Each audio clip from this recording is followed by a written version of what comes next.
Hello les potos, bienvenue sur la chaîne Fanatic Mantis. Donc comme dit dans la précédente vidéo, je fais mon retour sur cette chaîne.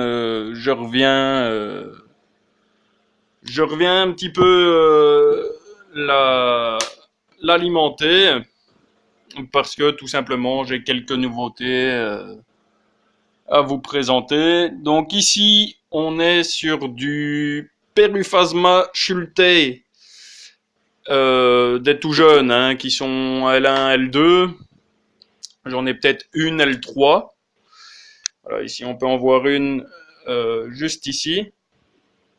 Voilà, elle bouge, donc ça c'est parfait.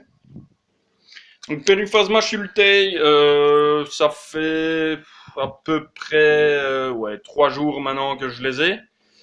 Et écoutez, ils sont sur Troen, tout se passe impec.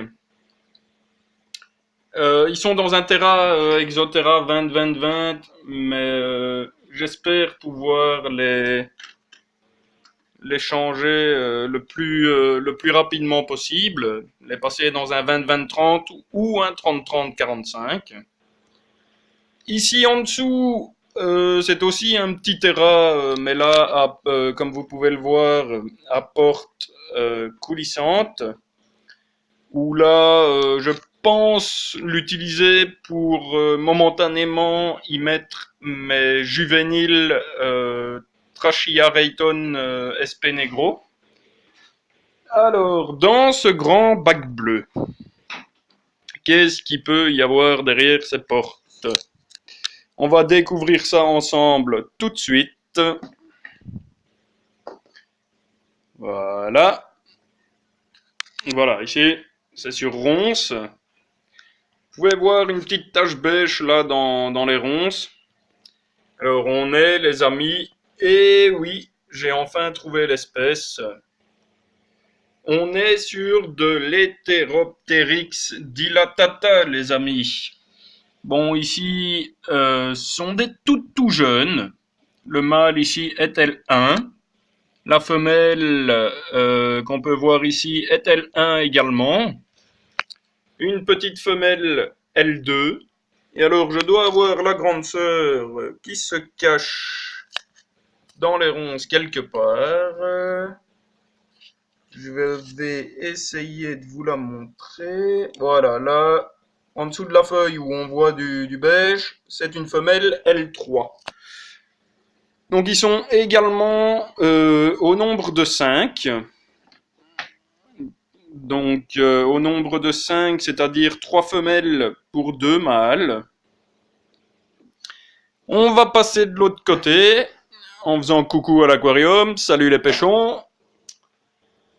Ici, au-dessus, nous sommes sur ce qu'il me reste en œuf de Phyllium philippinicium.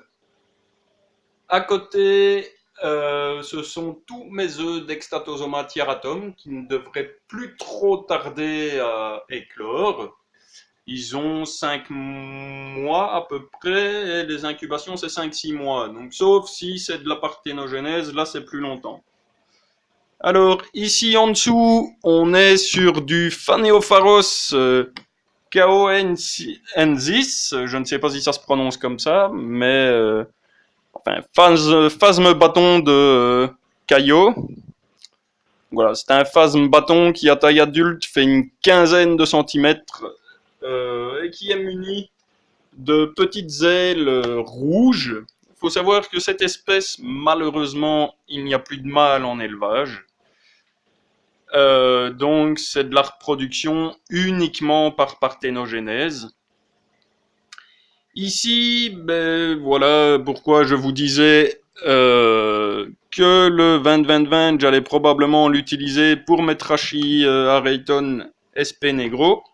Tout ce que vous voyez ici, ce ne sont que des œufs de Trachea Rayton SP Negro. Donc j'en ai à peu près 70. Ici, une petite boîte genre mini terrarium d'attente. Dans cette grande boîte, nous sommes sur du Phyllium philippinicium, les amis. Donc ici, j'ai voilà, ben, le mâle que vous venez de voir bouger, qui est ici au-dessus, juste là. J'ai essayé de vous le montrer, mais c'est pas facile. Voilà, qui est, juste là, à côté de mon doigt. On est ici sur une jeune femelle. Et j'ai également une deuxième jeune femelle ici au-dessus. Donc j'ai encore des petits L1 qui se baladent dans le terrain quelque part. J'en ai encore qui doivent éclore avec les œufs là au-dessus. Donc ben voilà les amis, c'était pour vous montrer un petit peu les nouveautés. Ben, j'espère pouvoir encore agrandir mon élevage et pouvoir vous présenter d'autres choses. Voilà, salut salut les potos, merci d'avoir regardé, et si la vidéo vous a plu, n'hésitez pas à mettre un petit pouce bleu, ça fait toujours plaisir, merci.